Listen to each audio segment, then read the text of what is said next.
Man, this can't be no black people. Oh my god. Never even got to.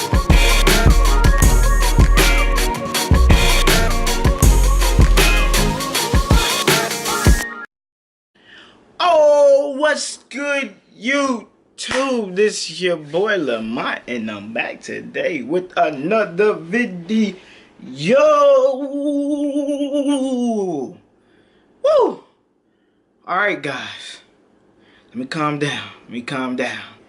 I'm not a fan of scary stuff, alright? I really like scary movies. I don't like horror. It's not for me. I like to laugh. I like action movies, you know what I'm saying? A bunch of whoop-ah, you know, stuff like that, you know. But the scary stuff, I leave it alone. I don't need nightmares at night, alright, guys? But today, for some odd reason, I'm going to be watching horror stories. And they say it's scary. But honestly, I think I could take it, you know? I'm going to watch it and you guys are going to see my reactions.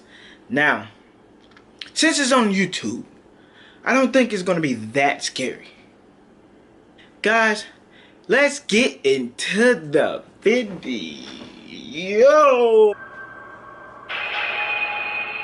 Okay.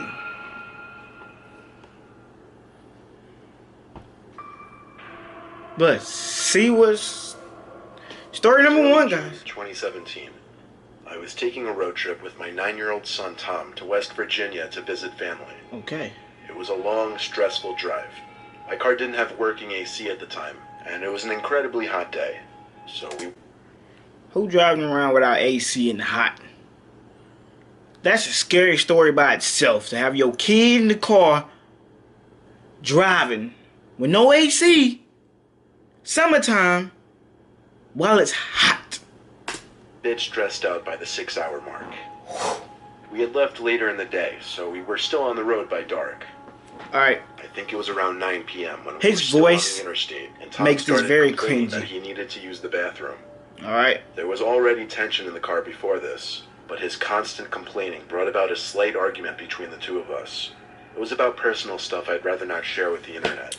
So, at last, I saw a blue rest area sign zoom past us on the interstate. guys, so I veered off into the rest area. This sounds very It had a cringy. small building with 2 bathrooms, a couple vending machines, and a few benches. That was it. There were no other cars parked nearby besides some big white. This is like weird.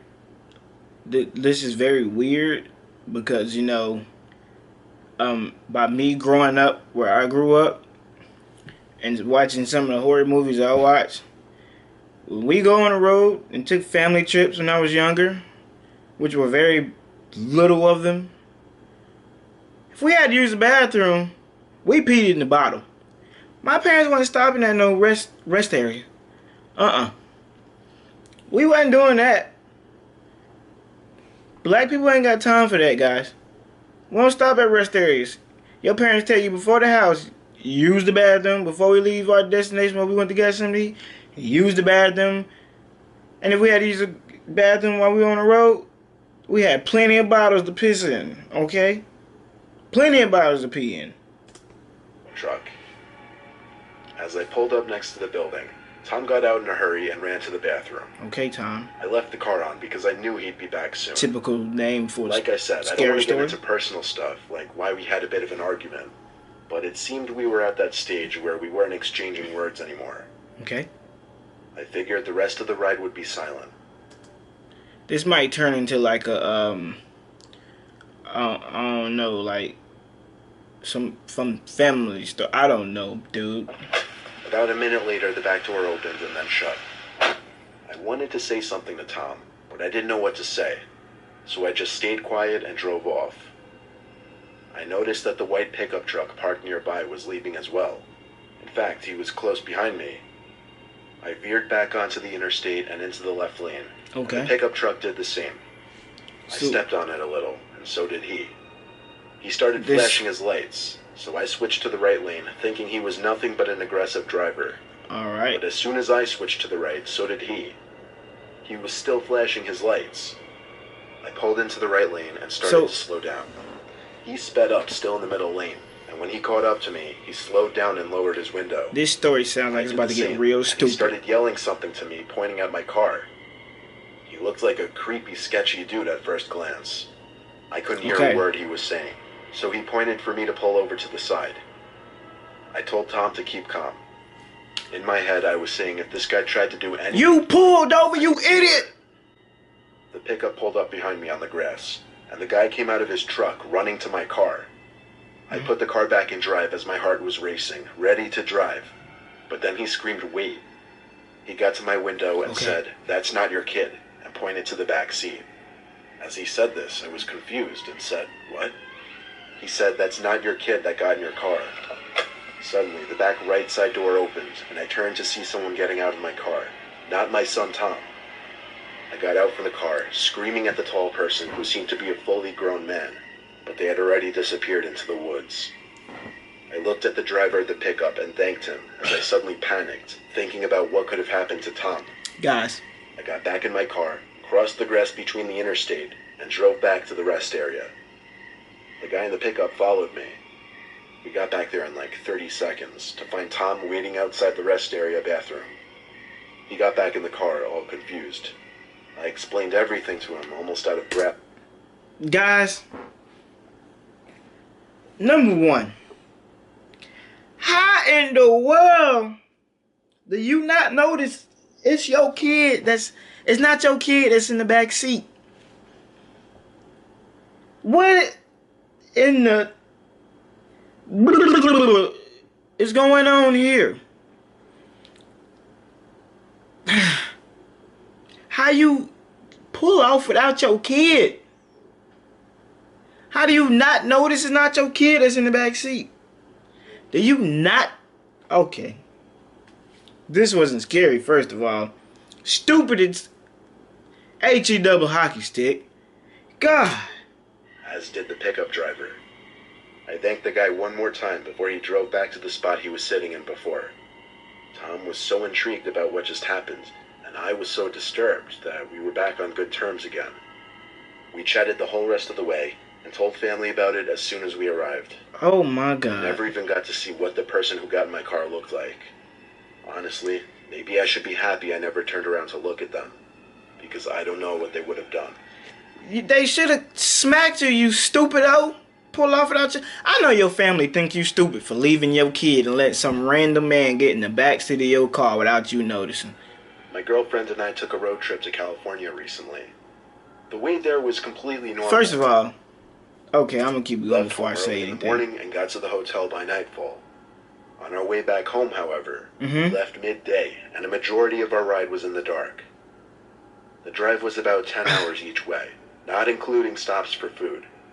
We made two food stops. The first after about 3 hours of driving, then one more much later and deeper into the night. We got off the freeway at like 12:30 at night. Oh, and went to the nearest Wendy's. You went to Wendy's, my G. We got right back on the freeway after that. I ate while I drove, which my girlfriend wasn't too fond of, but I just wanted to get home sooner rather than later. The story is not creepy. What's creepy is the guy's voice. Like, bruh, do you not realize how cringy your voice is? And how stupid your first story was?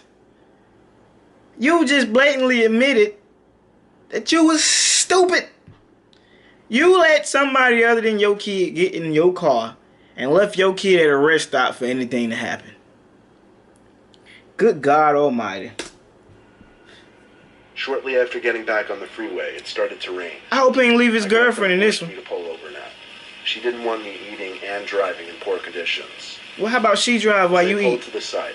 It actually started to downpour. Okay. I finished up eating my food, and then we heard a bang sound at the window. Pull the hell off! At first, I chalked it up to noises from the storm, but when I looked to my left out the window to see a figure blocking 90% of the window, along with the shriek of my girlfriend, I nearly had a heart attack. I didn't want to roll down the window given how hard it was pouring, but over the sound of the torrential rain pounding on the car, I couldn't hear what the person was saying. I opened the door a crack and yelled out to the person, who turned out to be a woman. She was soaked already and looked disheveled and scared. She asked for a ride, What was I gonna do? Tell her no in these conditions? Heck I yeah! told her to get in the back seat. My girlfriend gave me a look. First of all, you let a random person get into your car on the highway. Second of all, they done got your seat wet now, G. Man, this can't be no black people story. I don't know Heck what no. kind of look exactly, but it looks kind of like Couldn't be. why the hell did you let her in kind of look. Your girlfriend gave you the I right asked look. the woman where she was heading. She didn't answer. I caught my girlfriend giving me a look again because of this. See, I ignored her and turned around to look at the woman in the back. this is why marriages don't last. Because men do stupid stuff. Of course, I'm a man, and I'm talking about myself as well. I do stupid stuff, but his girlfriend gave him the look like, bruh, why you let her in? And bruh, you know how stupid this is? And bruh, we don't know her, so we don't know what she gonna do. And bruh, if we survive this, and she gets out, we got some talking to do. Because you stupid, my G. Assuming she didn't hear me. But as creepy as it was, she was actually looking right at me with a cold, unfriendly face. I'd say it was a neutral, blank face, but something about it was just off-putting. I repeated my question, and she just shrugged her shoulders and laughed. I looked at my girlfriend, who was once again looking at me. I said out loud that I'd be dropping the woman off at the next town we crossed. I guess I was announcing that to both my girlfriends and the woman. As we got back onto the barren highway, there was a sudden ear-piercing screaming sound coming from right behind me, and the woman sitting behind me suddenly wrapped her arms around my throat. I slammed on the brakes as I was struggling to breathe, almost sliding into the divider. My girlfriend, quote, slashed at the woman's face with her long nails.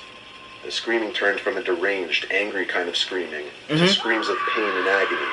I got out of the car as she had her hands pressed up against her face in agony. I then opened the back door, grabbed the woman with both hands, and literally threw her out of the car into the rain. She started begging, please, please, over and over as I looked down at her. But that's all she said. She cried as she kept saying the word, please. I ignored her and got back into my car and locked it. As I put the car in drive, there were bangs at the window as the woman started screaming again. Her screams once again sounded like the screams of a deranged mental asylum patient. I drove away casually. She was no longer a real threat. Or at least not that I knew. My girlfriend quickly got on the phone with the police and warned them of some suspicious, unstable woman lurking around the highway. We didn't stop again, though. We went straight home from there. Obviously a bit shaken up and whatnot. But I didn't...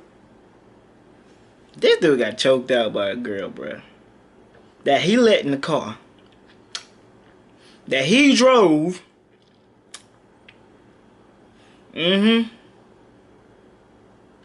Moral of that story is, don't pick up strangers on the highway. Leave hitchhikers where they at. Okay? Ain't y'all seen that movie about the serial killer? G? Y'all ain't seen it? You need to watch it. Because this is why you don't pick strangers up on the highway. Be thinking about don't pick strangers up one-on-one right here. Because that's what both stories was about. Picking up strangers. God. It was 2010. I was driving my Ford F-150 from my home in Pennsylvania. I really, truly do hope that all these stories aren't about this one person. Because, if so, bro, you stupid. God. Yeah, to Georgia. I had family in the countryside of Georgia who I'd be spending the week with. It was going to be a drive of around 14 hours, and I planned on doing it all in one day. Why didn't you just take a flight? I got on the road at 10 a.m. I stopped once for lunch at some deli, and then 4 hours later I stopped at a rest area to eat the turkey sandwiches I packed in the cooler.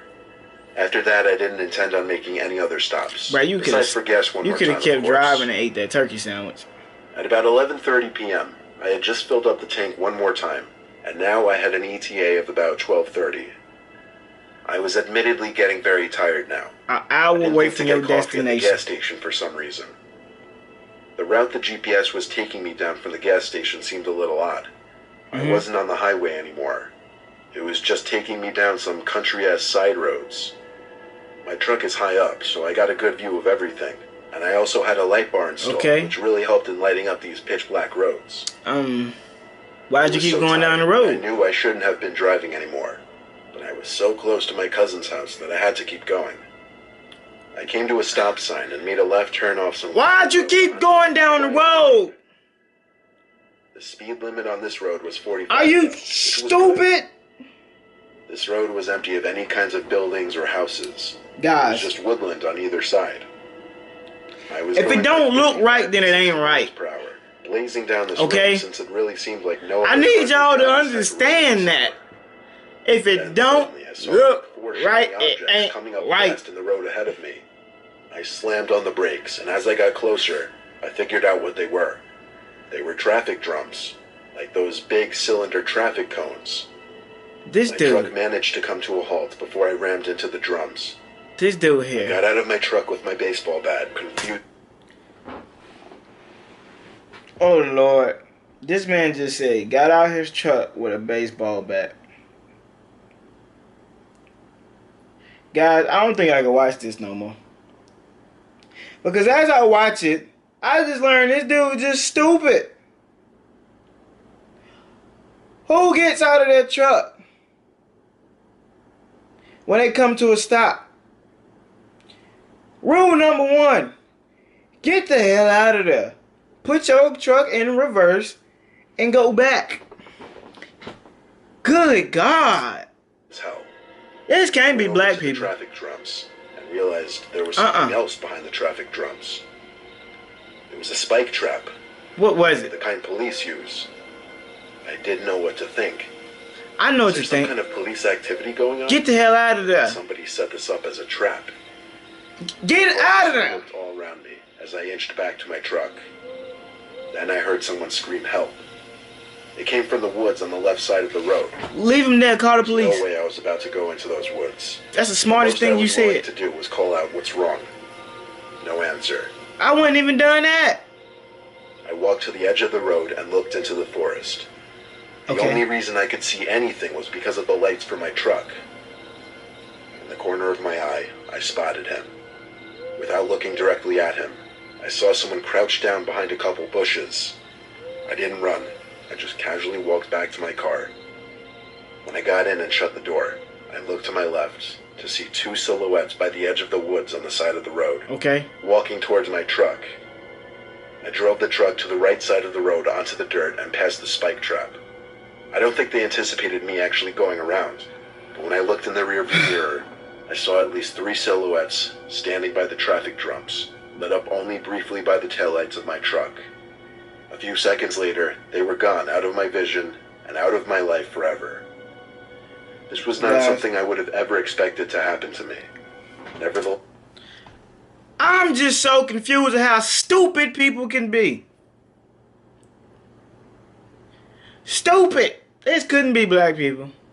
We see something that don't look right to us, especially when it's dark, we going the opposite way. There's another route.